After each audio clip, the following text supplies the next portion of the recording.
Good evening. I hope this message finds you well. I am all cozy, almost ready for bed. It's been a busy day, a long day. Sorry for the fact that the reading is late. I am tired, but I am focused and tuned in, channeled in is what I want to say. So I'm going to put the camera down to look at the cards that I have on the table. And the two crystals that I've got out, I wanted citrine for abundance. I've also read up on it a bit, and it is a manifestation stone, which I find is very fitting for the season in my life. So a lot of angel messages coming through for me about manifestation, and that really being the theme or the period of my life. Spirit led me to pick rose quartz. Spirit was like, "Are you sure?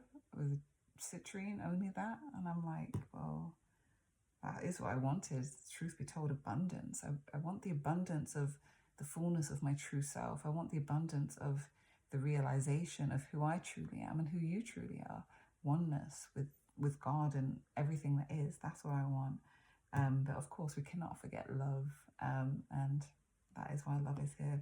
So we're going to start over here with the major arcana. I did do a shuffle beforehand.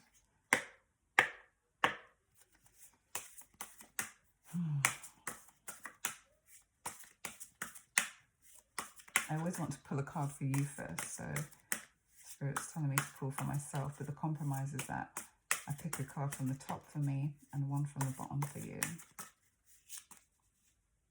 Okay, you want me to stop there? So the top is for me, the High Priestess, and the bottom card is about you. The Death card. Jeez, we had that last week, I believe, for you. And he's like, put that card on both. And then he wants me to move over to the Thelema tarot cards and pick the top one for me. I have already shuffled the deck, which is the Ace of Wands.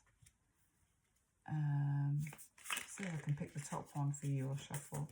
I'm going to choose to, the bottom one for you or shuffle. I'm choosing to shuffle.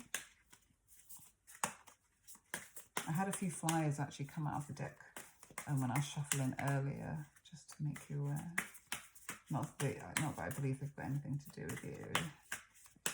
Oh, Lord, that's a lot of cards flying out. Jeez. Okay, top of the deck for you is the Seven of Cups. Now that's a choice card. And okay, he wants me to read the flyers that came out. It's the Knight, and these are for me, I've been told. The Knight of Pentacles,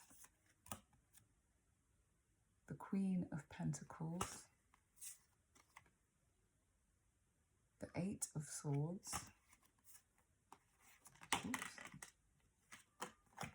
the Two of Swords,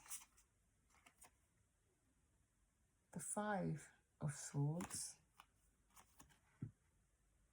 and the King of Swords. Now he's told me to read these later, as in interpret the meaning, so I will do that and update you if that's what he wants.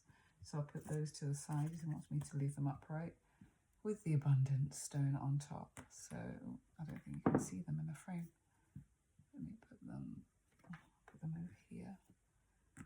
And then over here, okay.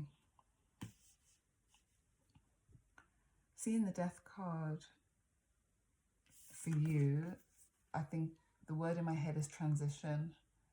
It's about transitioning, and the Seven of Cups is about choices.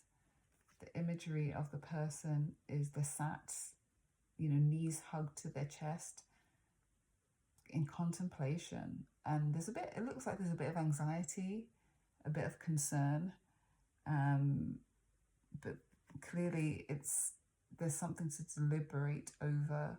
And the number 7 in numerology stands for spirituality and knowledge. So it's very much a time to, yes, be deliberate and take the time to consider your choices, your options, and choose carefully about how you wish to move forward, because you are transitioning, but the choice is yours about what you make your primary focus, about what you pursue, basically, what you move into. And, you know, this is something I've had to deal with today.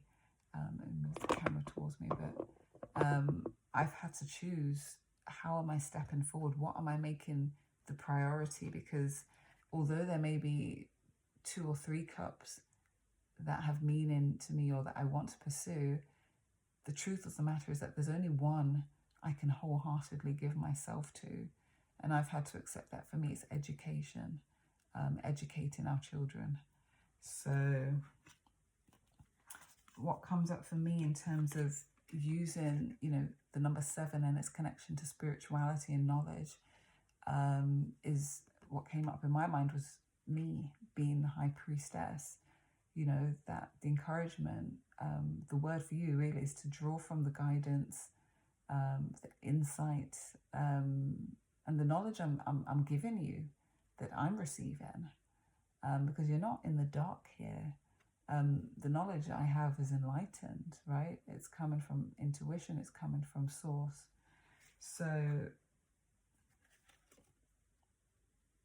draw from the knowledge that you have, and that which you know in your heart of hearts is true, that you are convinced, because it's not about believing or choosing about something you don't believe in. No, it's about having conviction where you can sit like this woman is, you know, really comfortably, boldly, strongly in what you know, because there are many choices. You know, there's the lush life, there's a dragon, there's peace, the dove, there's a snake, there's an estate, wealth, a mansion, there's money, there's riches, and there's self, if that's what that middle one means. Yeah. So for me, right, the ace of, I got the high priestess. To me, that's a statement of who I am and to own my position. And I find it really fitting that this has come up at a time when I've just decided to be an educator. You know, it's all about knowledge, but divine knowledge, the inspired knowledge, the knowledge I've gained and learned from God, from my connection to God, which is what this represents. The high priestess's knowledge is wrapped up in intuition. It comes from source. And the ace of wands, divine inspiration.